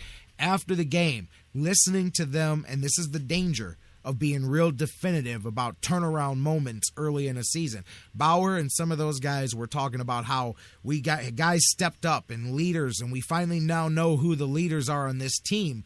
If you come out and play a crappy series here against the Royals, okay, we've played that card. You've played the team meeting. You've played the rah-rah. So let's see. Maybe he's right. Now, you come out here and all of a sudden they play some solid ball here. They take 2 out of 3 on the road in this series. And regardless of the results, if the games are good, if you can tell, if this team's on point, then you go, hey, they're all right. Maybe they woke up. The scary part to me is if you come out and get rolled or if you come out and show that same lackluster effort, and then we're in some trouble here. So this series is going to be really key there. And, you know, we're talking about the offense, you and I, Jeff. Let's switch over pitching-wise as well. And, you know, Corey Kluber's struggles are noted. I'm just going to throw this out there. I've said it from the beginning. I don't blame it all on this, but I think losing Yanni Gomes hurts Corey Kluber more than any other pitcher on this pitching staff because that was his pitcher. They had he took him to the Cy Young Award with him. I mean, they have such a relationship and a chemistry together that Roberto Perez is good, but he is a backup for a reason. And I think that I think there's been some struggles adjusting there between those two, all the wild pitches between the two. And I just think that the quicker Yan Gomes comes back for Corey Kluber, the better. I know that that's not all of the problem, but I really do believe that adjustment period between those two is part of the problem there, and maybe just in general with the pitching. We can talk about Yan Gomes and Roberto Perez and how, you know, Perez is a great backup all you want. Yan Gomes is a great game-calling catcher for any pitcher that he has, and I think that there's a noticeable difference, and I think that's part of the drop-off too. Not to blame it all on Gomes, but I think that Gomes cannot be replaced the way he handles a pitching staff. Perez is doing a commendable job, but people need to keep that in the back of their mind because 3 weeks from now, Gomes will be back, and perhaps that can calm the pitching staff down a little bit, or particularly Corey Kluber. Well, I certainly hope so, and it just shows how important the catcher is anywhere in baseball. And, of course, Gomes being one of the best in the American League, he's got to be kind of right up there with one of the MVPs of the team, considering how bad things have gone, especially from a pitching standpoint, since he's just been gone. It's kind of like the center on the offensive line. We saw what happened to the Browns when Alex Mack went down here. That's a big, literally central piece on your team. So, like you said, Gomes can't come back quick enough. It'll be really good to have him back and just, like you said, settle things down, get things back to normal, because things have really been all over the place. And it was strange because for Kluber for a while, it's like, well, he's pitching really well, but he's just not getting any support. And now you can't really say that. Kluber's really having some problems there. And, of course, TJ House had, major problems, and they finally ended up getting him on the DL, and hopefully he'll come back as something that's worthwhile. But you might need to bring up Chen or Markham as the number 5 starter. But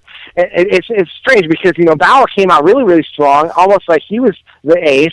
But that doesn't help you if Kluber, who's supposed to be your ace, is pitching like a number 4 starter. So, if you're going to be one of the top teams in the league, you really need to have that starting pitching going very, very well, and, have somebody almost every night out there who can get you 6 or 7 strong innings and can take the onus off of your bullpen and just keep you in the game. And just, Kluber, for some reason, hasn't been able to do that. And I think, getting back to what you said before, I think you're right. I think that the whole, World Series predictions and really all the hype that people got behind the Indians, I really don't think that helped. I don't think that they consciously dogged it, but I think that they sort of thought, wow, we're actually, I guess we're pretty good. Let's just go out there and play, and we'll be good. But no, it just takes so much more fighting and tenacity, because everybody who's come out against them, even the Astros, as well as the Royals and the Tigers, have been really focused and really red hot, and the Indians, for the most part, have not. And that's what part of the focus has made it look worse, because I have to remind Indians fans that 26 games into the season, the Indians are 6 games under 500. They've only lost 6 more games than they've won. I mean, I get it. It's such a small, you know what I mean? Like, I'm pretty sure the Cavs were 9-15. I'm almost positive they were 9-15 at one point. And I'm not in any way making the comparison, but you get what I'm saying. The long season and all of those cliches. But I mean, seriously, that's 2 series, man. You win 2. You win your next 4 series, and you're 500 again. So sweep 2 of them, and you're there even faster. I'm just saying, and this is why I hope that you got these 3 here with Kansas City, and you come back home for another couple of series, man, and hopefully the warm weather, the home cooking, all of that stuff coming together. To me, I don't see it being completely unlikely that, to me, the Indians could realistically be back to 500 right around 3 weeks from now, when they get Yan Gomes potentially back onto this team. And I think that's a very realistic goal, to play 2 games above 500 for the next 3 weeks and have yourself back up at 500. I think that could certainly happen. I would love to see that happen, because it basically gets you on the proper timeline and, gets you back. Because you're not going to get all the way to first place. You're not going to get to the World Series in June or in early or late May. Right. You've got to get back to 500 first to give yourself, a base so that you're even in the conversation. So you're not playing like this the next 3 or 4 weeks, and then you're pretty much out of it. So there has to be, a rising to the surface, getting a gasp of air, and then moving on from there. Because hopefully, hopefully Kluber is going to get himself together and start to pitch, not necessarily like a Cy Young winner, but like a very, very good pitcher. And that's going to help very well, especially, if Carrasco and Bauer and even Salazar can kind of keep things going. I mean, this team does still have the potential to get very good and have really strong starting pitching. It just hasn't all come together yet, but it still could. And like I said, this can't fall too much further behind. And that's why every game and every series is very important, even though we're very early in the season. Absolutely. And, Bruce is throwing some stats at me in the chat room, because I brought this up last time we talked about Kluber a couple of days ago. I said, guys, go look at his splits. They're identical from last year. A little bit worse here this year, and I think that is the difference of not having your primary catcher there, because when you look at his stats, yeah, he's 0-4 compared to 2-3 at the same time last year, but almost everything else is identical. His ERA is a half a run higher, and again, those are the things that I say is the noticeable difference. But he's faced 3 more batters. He's allowed 2 less hits than he did through the exact same amount of time this year. I mean, go on through. His opponent's on-base percentage, almost identical, slightly higher this year. His opponents are batting about 10 points higher on the batting average. He's got more strikeouts and less walks than he did at this time last year. So, statistically speaking, Corey Kluber's not far off from the slow start that he had last year. And I honestly think that the Yan Gomes difference is probably the negligible difference between those stats. The biggest difference is that the bottom line, that they found a way to win 2 of those 5 starts for him last year, and they haven't found a way to win any. I would go so far as to say Corey Kluber's only deserved to lose 1 or 2 of the games that he's pitched so far here this season, but he's 0-4, and it is. And again, so think of that. I joked about the Indians saying, hey, it's like trading for somebody else, but hey, just like the Cavs looking forward to getting J.R. Smith in Game 3, I'm looking very forward to getting Yanni Gomes back 3 weeks from now and heading into and that's why I say the table's set for the Tribe. They got a bunch of home games here. The weather's warming up. Get yourself back to 500. As we've been saying since Yan Gomes went out, I believe all of us, you, me, Wismar, Mike Brandenberry, we all said, forget now. Just goal is to, by the end of May, when you get Yan Gomes back, play 500 ball, get back to 500, and then let's take it from there for the summer when we hit June and July and it's wide open and we make a run at this thing. And I really believe that by the time we get to the end of the month, that's where the Indians will be. Can they go further than that? We'll see over the summer. But I believe they're back to 500 by the end of this month as they get Yan Gomes back, barring any catastrophic season-changing injuries. Right. I think that's a very good recipe for success. And I just have the feeling that, once Corey Kluber gets that first win under his belt, I think the dam's going to break, and I think he's really going to go into strong Klubot mode. Maybe not perfect, but, I think that he just needs to get that one, and then I think he's really going to get rolling. And hopefully, like I said, the team itself can, get things going overall and get back up toward 500, because the good news is you don't have a whole lot of hitters who are really doing bad. Brantley's, of course, doing great. Moss is doing a super job of just driving in runs. Even if his batting average isn't superb, I just love the fact that he's driving in lots of runs, even if it's with sacrifice flies. Michael Bourne is kind of the only person who's really struggling too much, because remember last year we had a situation with Santana where he could just not hit anything in the first 2 months, and it was just terrible. So we're not really seeing anybody like that who's just really dragging the offense down. People are keeping things going pretty well. Even Chisenhall, though I'd like to see him raise his batting average a little bit. But it seems like the pieces are there that if you can kind of get things rolling, like you said, get Gomes back, and then things could start to go our way. And I know we try to look at things optimistically, but I think that is somewhat realistic.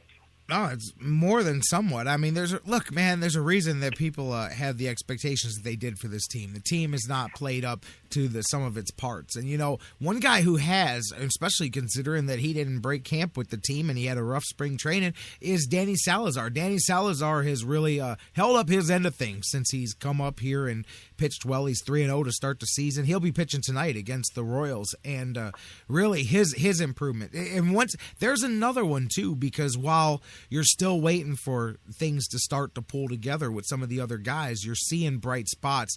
The bright spots in the rotation are the question marks that you had at some point. So you start to go, okay, maybe as this thing starts to pull itself together, you can see where maybe that starting pitching will go back to being a strength. Although, as you mentioned, now we've got to deal with TJ House. I hope they find something wrong with him, to be honest with you, because I had a lot of hopes for him and in his potential, and I'm curious why he fell off the way he did. And I'm wondering if there's something physically, structurally wrong. That's why they put him on the DL, and maybe not, but I want to see if there's a reason or if it's just happening. I'm curious why. But either way, as you brought up too, won't matter this series with Kansas City, but they will need a fifth starter for this weekend. It's probably going to be one of those guys you mentioned. It's either going to be Chen or Markham, most likely, coming up to get that. Both of them have looked really good at AAA, but it's like I said about Nick Swisher.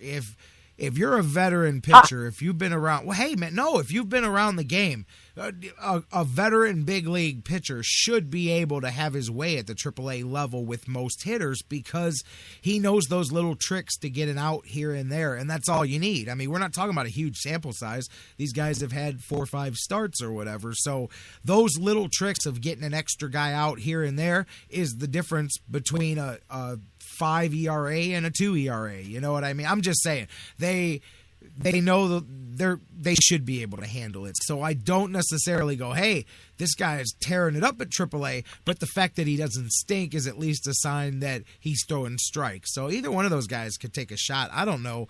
I would think, I don't know, maybe they would go with Chen because they've taken a look at Markham already here, and maybe they get a look at Chen here this weekend. But it's one of those two guys is going to get the call.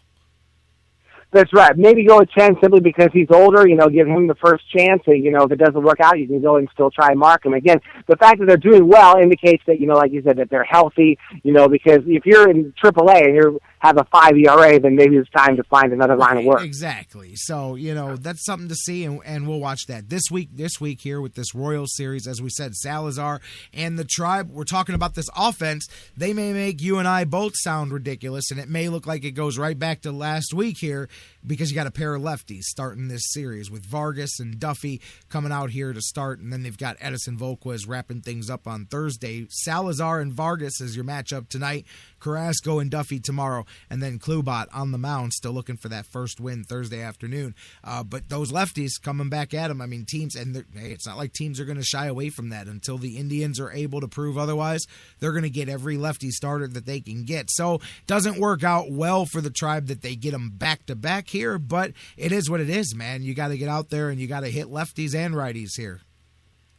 That's right, and it's going to be that's exactly right. That's one of the humps that the Indians are going to have to get over if they're going to make it to the playoffs or go far in the playoffs. They're going to have to hit left-handed pitching, and if that's a big weakness, and if that's something you can't get over, then you're just not going to make it to the playoffs. So with all the talent and all the hype that came behind the Indians this year, there's one of those things where the rubber's going to have to meet the road, and they're going to have to find a way to beat lefties on at least half the time, just so it's not some glaring weakness that other teams can exploit. Jeff Gorman joining us here, Indians101.com, my man. Hey, Tribe getting ready to go into this one here in 3-game series. How do you expect to see the Indians? What are you looking for out of this? You think the Indians, hey, Kansas City, they're coming in. We know where they're at. What are they at? 16 wins here early on in the young season. So this will be an interesting test of how much the Cavs, excuse me, I got the Cavs on the mind, how much the Indians have really started to dig themselves out of that hole. Because the other thing I got to try to temper all of this that you and I have talked about is that last series was against Toronto, man. And Toronto, that wasn't a great road trip for them. I mentioned it yesterday. I think they only went 3-7 or 3-10 that's right. on that road trip. Yeah, they had a really bad road trip, and 2 of those wins came in that 4-game series against the Tribe. So did we beat up on a bad team? And even then, did we just barely escape? Because realize that without those big innings, they just as easily could have been swept for the weekend. So I'm in a precarious place with where I think this can go. I believe everything that you and I just said, but a good test of that will come against a very hot Kansas City Royals team here tonight. Well, I think the Indians are going to do pretty well. I mean, I think that they know what's happened early on, and they know how the Royals really took the fight to them when they played before. I think that the Indians are going to be up to the challenge. I think they're going to come out very aggressive, in the Royals Stadium. I think they had, like I said, they had a day off to kind of contemplate what's going on so far and, really realize the level that they have to be at in order to compete with the Royals and the Tigers. So I wouldn't be surprised if they took 2 out of 3. I just hope they don't get swept. Of course, at least 1 out of 3. But I think that if they could, really play well at least and maybe win one of these 2 games against the lefties and maybe then pick up the game on Thursday, I think that they should really be in pretty good shape as far as just keeping this momentum going once you come back home. I think they're going to do pretty well. I think you're one of them guys that can predict anything in a way that you can say you were right when you're done. Did you hear what you just said? Yeah. Go back and listen. When we're done, Jeff, I want you to go back and listen to what you just said, because what you basically just said in Cliff Notes version is, I think the Indians can do pretty well in this series. I mean, they could possibly sweep. I mean, although there is a chance that they could win 2 out of 3. I mean, possibly they could only win 1, and then Kansas City could win 2 out of 3. But I think it's likely, if not probable, that they could could at least win 2 out of 3. And then if you do that, potentially, maybe, you just might come out of this feeling good about yourself. You covered every base in there, and you even threw in, hopefully they don't get swept. So you literally covered every base. You said, hey, they might sweep, they might win 1, they might win 2, they might get swept. You covered them all. Way to go. That was good stuff right there, man. Thank you. I think the only way I could be wrong is if aliens come and blow up the stadium. I go, I didn't predict that. I swear, I love Jeff. You guys, I've known Jeff forever. But I listen to you, and I'm like, I think he just did a full circle. I think he just predicted everything. He just said they might win 1. Maybe they win 2. Hopefully they don't get swept. I don't know, man. But good stuff. No, hey, guess what? You sound like every other Indians fan out there, because how can you predict what they might do? You nailed it. Right. They might win 1. They might win 2. They might sweep. They might get swept. Who knows? Yep. But I'm very interested to see what they do, because as we said, you saw some good things, and it does appear that the offense is warming up. And I mean, that makes everything better. When you score, then all of a sudden, everything opens up. I mean, believe it or not, in these games where they keep score, when you can actually put numbers on the board, it makes it a whole lot easier to win these games. And then it lightens things up on the pitching as well, because they're not out here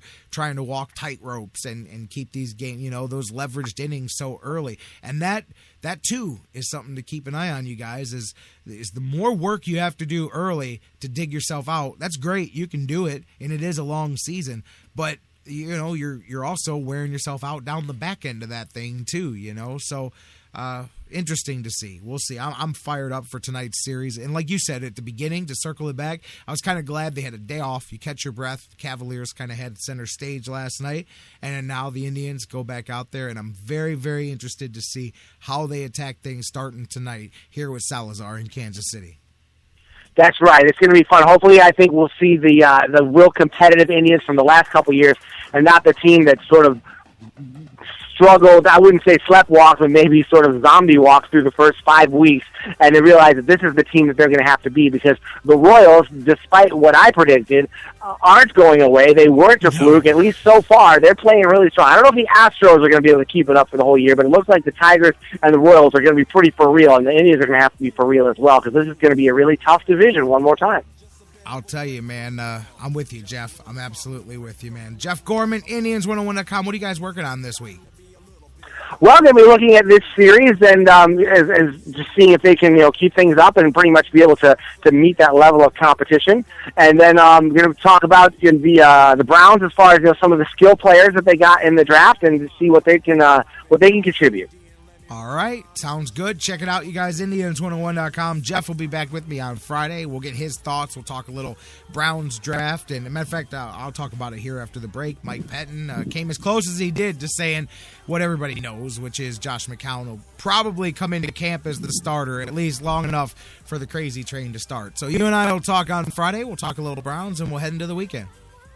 I'm looking forward to it already. Thanks a lot, J-Rocc. You got it. My man, Jeff Gorman. You guys make sure you check him out. Indians101.com, on Twitter at Indians_101. Let's take a break, our final break. We'll come back and we'll do the final segment here. I'll mention that Mike Pettine had some things to say yesterday. Pac Man and Mayweather, for those of you guys that haven't heard it, man, they're going to do this thing again. Actually, I can predict when they're going to do it again. I've got it for you. I've got a prediction coming your way when we come back, and we'll wrap it up. Don't go anywhere, guys. Final segment of the Sports Fix coming up next.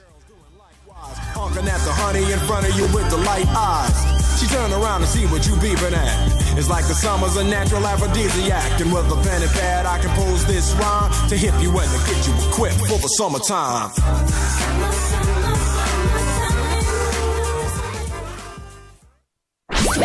When it comes to Cleveland sports, we go from "You can't touch this" to "I can't watch this." So listen to the fix. It's easier on the eyes.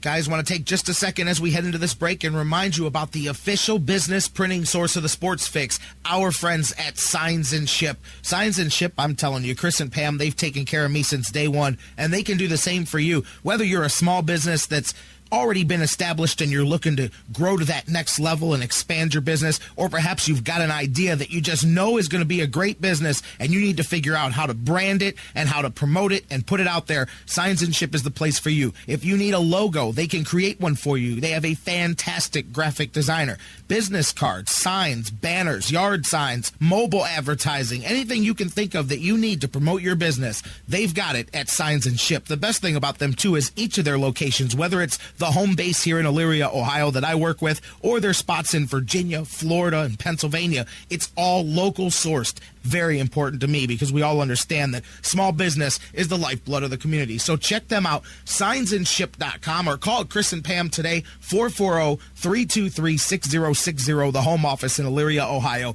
Signs and Ship, quality printing at affordable prices. Portions of the Sports Fix brought to you by Fantasy Jocks. Looking to upgrade your league trophy? Check out fantasyjocks.com for championship belts, rings, trophies, and more. Fantasy sports lovers, you put so much time, hard work, and effort into playing week to week that it quickly stops being a fantasy and starts getting real. Real time spent making real decisions, creating real victory. I'm the greatest man in the world! And when the smoke clears, you want to show off those victories with a real prize. I mean, a really real prize.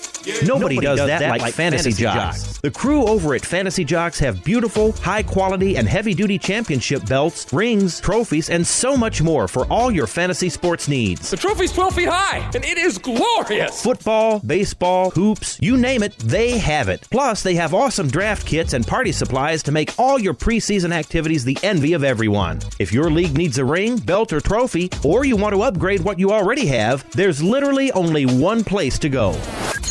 If you're going to be a fantasy jock, do it right. It's mine, the most magnificent belt ever created, and it's mine. With America's fantasy sports superstore, fantasyjocks.com. What's your fantasy? Sports Fix listeners, like us on Facebook today. Facebook.com/The Sports Fix. Hey, everybody. Listen up. Listen up, guys. Hey, guys. Listen up. No one should ever hit a woman. Not their wife, not their girlfriend, not their date. No woman should have to fear violence. Especially not from someone they know and trust. But that's the reality for too many women.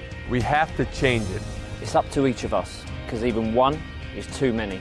Violence against women hurts all of us. Growing up, I was ashamed and afraid of my father when he abused my mom. The worst abuse of power is when a man raises his hand to hurt a woman. We all have to take responsibility. So if you see someone threatening a woman, step up, speak out, and get help. Dating violence hurts all of us. So step up and help end it. Because one is too many. One is too many. One is too many. One is too many. End the violence. Because it's wrong. Because one is too many. Hey, this is Antoine Jameson, and you listen to the Sports Fix.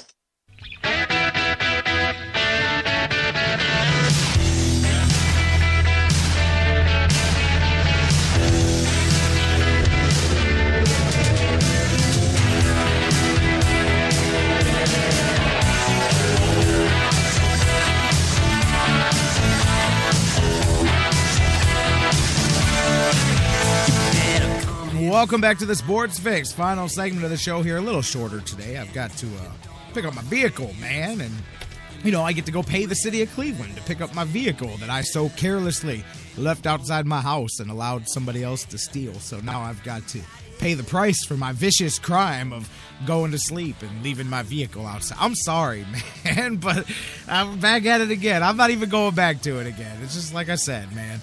Just build Smiling Jimmy another stadium, man. It's all good. But anyway, so we're going to shorten it up a little bit today. We had a long show yesterday, so I don't feel bad. Actually, I think you guys are ahead of the count here when you add up anyway. So, final segment of the show here, you guys. Thanks to Jeff Gorman for joining us. Hey, I meant to say this at the very beginning of the show, and instead my selfish persona started ranting and raving against the city of Cleveland. But you guys may notice Dr. Football Bill Chick is not with us here today again. He's been off and on.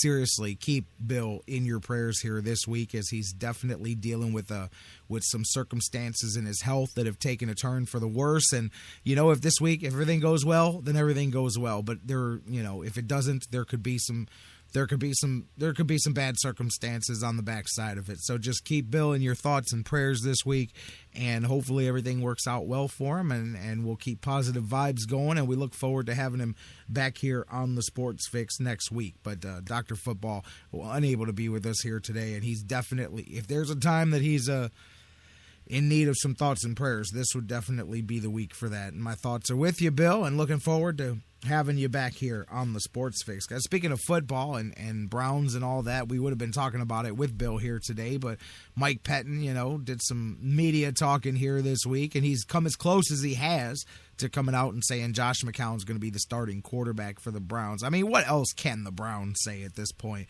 Although I'll tell you, I've said it from the beginning, minus any changes, which they did not make, minus any of that stuff or any drafting or any of that, I still think number 2 ends up being the quarterback by the start of the season. I just think there's too much investment for them not to I think Josh McCown in general smooths the path for that. But you know what?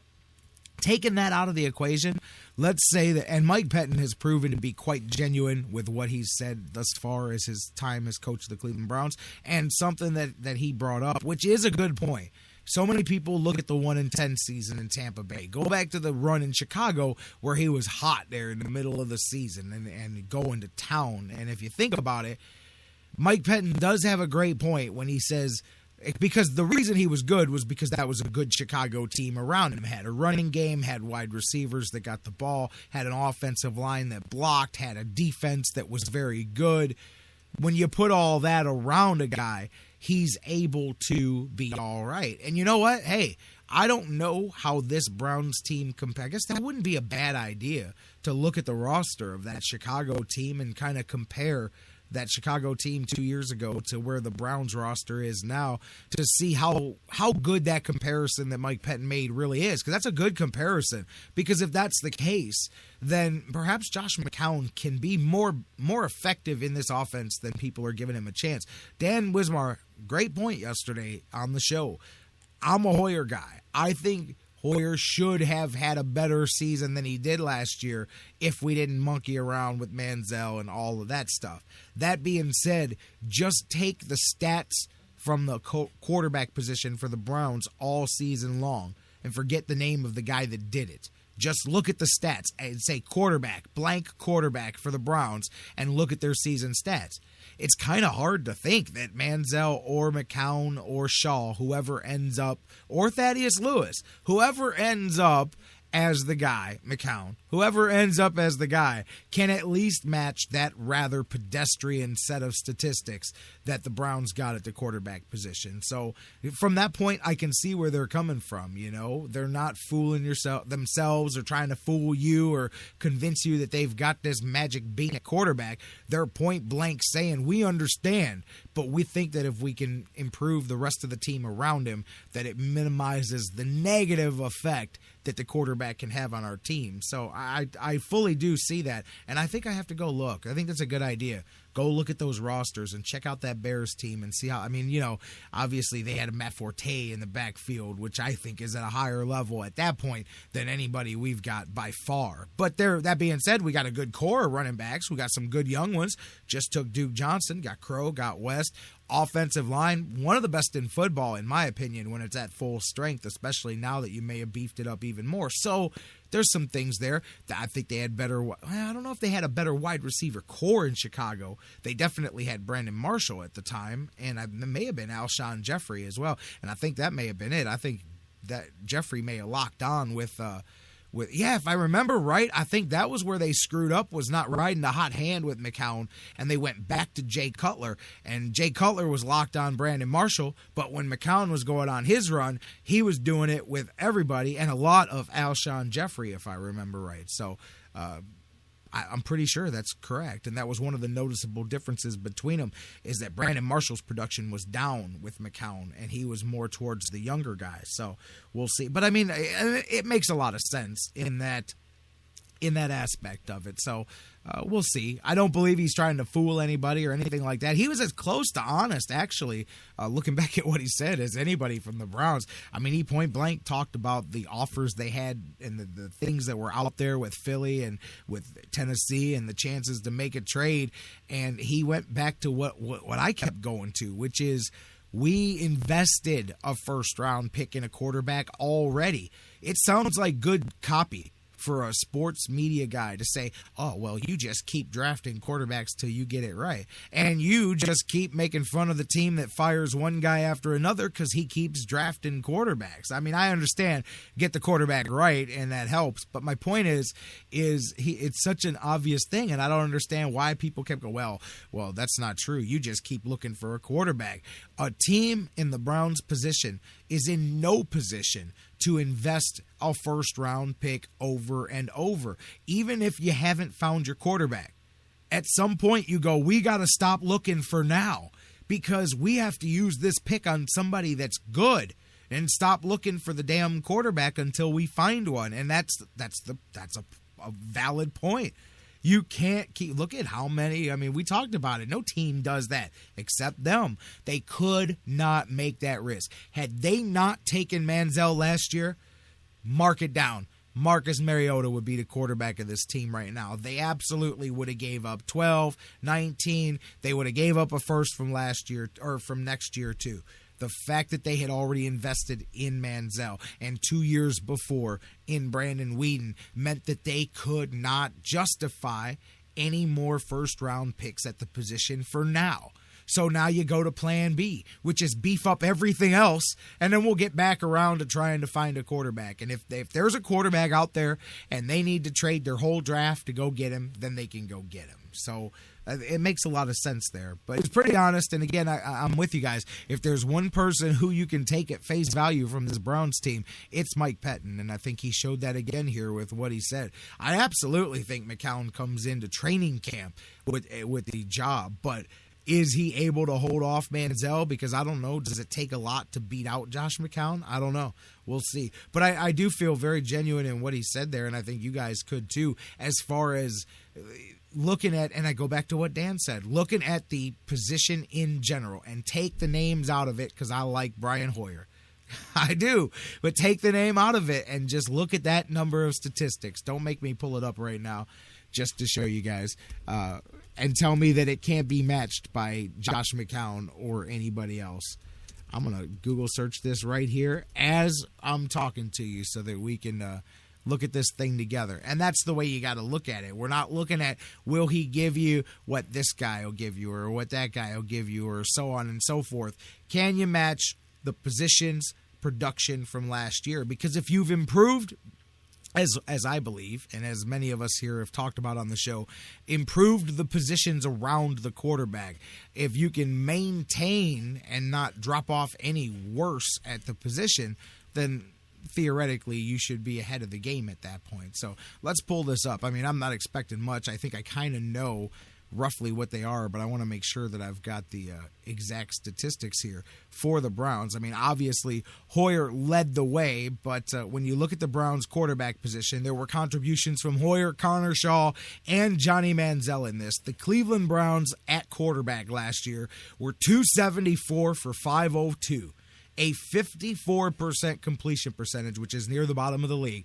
They threw for 3,678 yards. They averaged 7.3 yards per pass, 216 passing yards per game, 12 touchdowns, 16 interceptions, 31 sacks, and a 72 quarterback rating. Now, if you want to break it down, Hoyer was slightly above that line, and the other two were below that line. But either way, it all adds up to no good. Hoyer's quarterback rating for if you just want to look at Hoyer, he threw 55% for the season, 3,300 yards, 7 yards per carry, 7.5, 12 touchdowns, 13 picks, 76 was his rating on the season. So what do you look at that and say McCown can't match? Because I'm pretty sure he can complete 55% of his passes. I mean, most NFL quarterbacks can. And none of this is a shot at my boy Brian Hoyer. But I'm pretty sure that is a achievable statistical line for the Cleveland Browns here. And as a matter of fact, I'll go ahead and I want to pull up McCown here because I want to see exactly what his run was during that run that he had with the Bears and see how that compares there to that. But even if so, looking at last year, and so much of last year is a function of how miserable that Tampa team was playing. You guys got to realize that. What were they, 1-10 during that stretch that he was a quarterback? And hey, none of this, by the way, is to convince you that Josh McCown is a legitimate NFL quarterback, because really, I'm not on that train either. I'm simply looking at where the Browns are compared to last year at the position. And again, I would have kept Brian Hoyer, and that's the reason why I do believe that the door is open for Johnny Manziel to win this job, because I would have kept Brian Hoyer. The fact that they made the switch tells you which direction they wanted to go.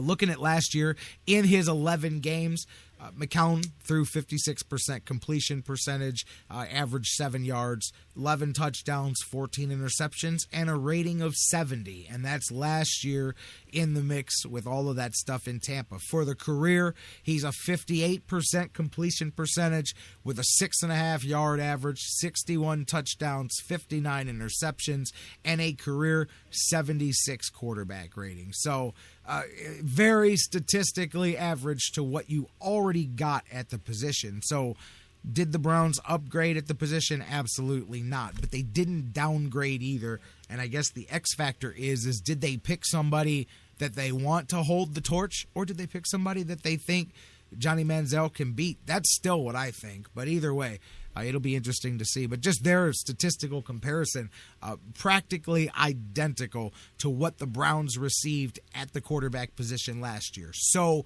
if you're looking for reasons that the Browns will be worse, that's not necessarily it. They didn't get better at the quarterback position. Trust me, they did not get better, but they didn't get worse. And so if they improved the rest of the team around it, and if the defense is what I think even the Browns haters know that they're about to have one of them dog pound defenses again for sure. They beefed it up a bit in the draft, picked up a couple free agents here, and really they weren't that bad of a defense last year if they just could have stopped the run. And I think that they'll be able to rely on that in that running game. But there it is. So they're not going to be worse because of that. They won't be better at the quarterback position, but that doesn't necessarily make them worse. All right, guys, hey, before we go, Mayweather and Pac Man. We were talking about it yesterday and how Pacquiao right 2 hours before the fight, Manny Pacquiao tried to get a shot of Toradol, which is an anti-inflammatory and a painkiller for his shoulder, which he had injured in the course of training for the fight. Because the proper paperwork wasn't put in, they denied it, and he wasn't able to get the shot. Of course, Mayweather won the big fight. Now, it turns out that it wasn't just hype, and even I said it yesterday. I thought that it was a bit of trying to make excuses afterwards. Apparently not. Manny Pacquiao tore his rotator cuff during the weeks leading up to the fight. He's going to have surgery this week. I think you heard that during the SportsCenter update earlier in the show. But he's going to have surgery later this week to repair a significant tear in his rotator cuff. He'll be out for a minimum of 9 months, possibly as long as a year, before he can come back and fight again. Also, this was such a serious injury that now the Nevada Boxing Commission is threatening to fine or possibly even suspend Manny Pacquiao because he failed to disclose the injury prior to the fight. And the fact that he didn't, the Nevada, matter of fact, Bob Bennett from the commission said they're not obligated to tell us this, but then to ask for a shot 2 hours before the fight, it puts us in a bad position, because had Pacquiao's people told the commission ahead of time about the injury, they may have gotten permission to get the shot, especially if Mayweather's people had signed off on it. But they were hiding it because they didn't want Mayweather's people to know that he had the... That's exactly what the commission said. They said either they didn't want us to know or they didn't want Mayweather to know, and it doesn't make any sense for them not to want the commission to know. But that's basically what it was, is they made the mistake of trying to hide the injury from Mayweather's people, and in effect they hurt themselves. Because of that, they weren't able to get the shot, but it turns out that the injury was legitimate. There's going to be a full-blown surgery and a rebuild on the rotator cuff. So Pacquiao practically fought that fight one-handed, and I got to tell you, that should change the way you look at that fight. It does for me, because Pacquiao didn't get blown out of the water by any stretch of the imagination. And to think that he was a one-armed man out there, that, hey, tear your rotator cuff. You can't lift your shirt over your head to put your arm in your sleeve, brother. And to think that he was out there fighting with a full-blown rotator cuff tear, man, that's something to take into consideration, and it's so much to take into consideration that Floyd Mayweather, who said there would be no rematch, he was going to fight his final fight in September, vacate the titles, call it a day, 49-0. He told Stephen Smith this morning that he would give a rematch to Manny Pacquiao 1 year from now. He will sign a contract if they can agree to it, and he'll give Pacquiao a rematch so that he can have a healthy Manny Pacquiao. So I'll tell you what, I was wrong yesterday when I said boxing only had one more big fight left, and that was the retirement of Mayweather. Wrong. They've now got 49-0 coming up in September, and then they'll have, think about how this works out, man. You almost would think Vince McMahon booked this thing.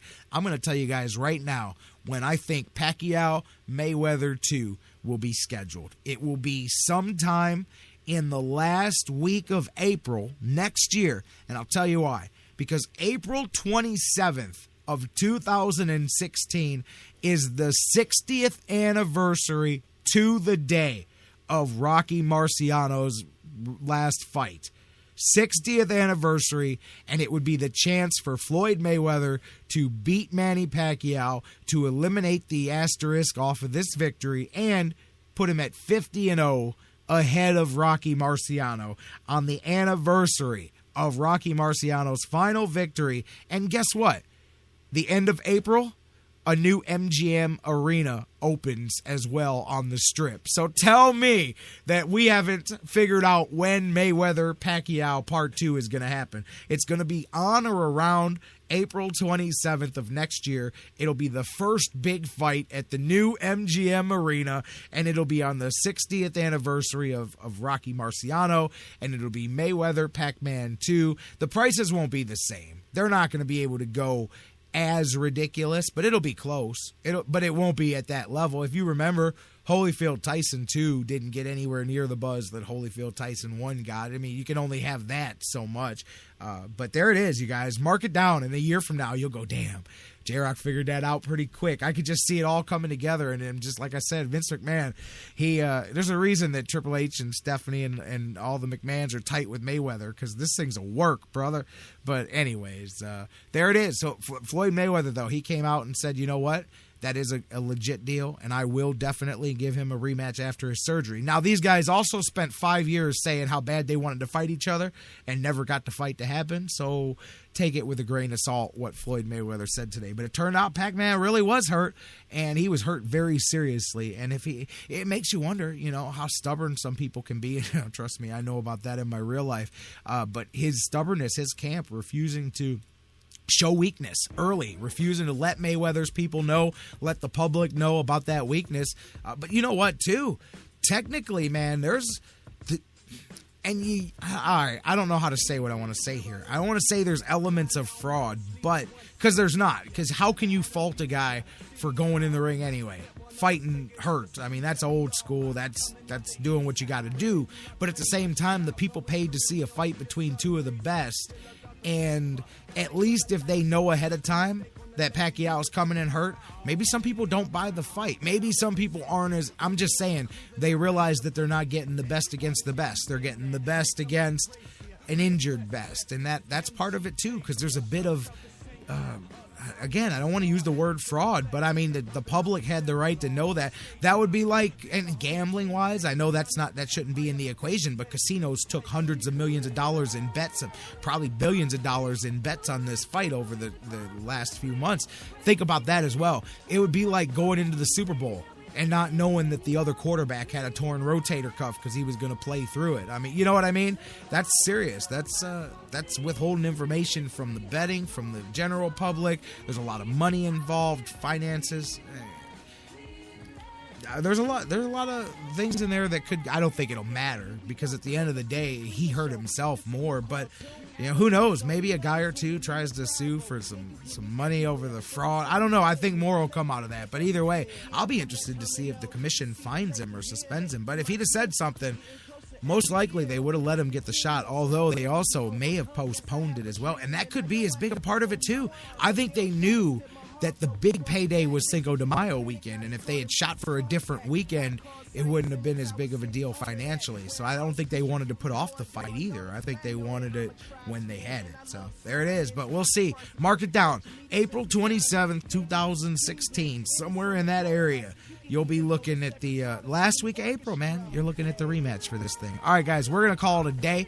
Get ready for some Indians baseball here tonight. Had a day off yesterday. Let's see. Can the Tribe win back-to-back games for the first time, this is sad, all season? The last time they won back-to-back games at the beginning of the season. The only series that they won when they took 2-3 in that first series against Houston. They won on Sunday. Can they win today? Also, the offense has been warming up. Jeff and I were talking about it. They're averaging nearly 6 runs a game in their last 10 games, although keep in mind that 13-run game against Detroit bumps it up almost a whole run on the average, but still averaging nearly 5 runs a game, even if you take that one out of the equation. Danny Salazar takes the mound tonight for the Indians, 8:10 local time, your first pitch. Vargas on the mound for the Royals. Should be a lot of fun.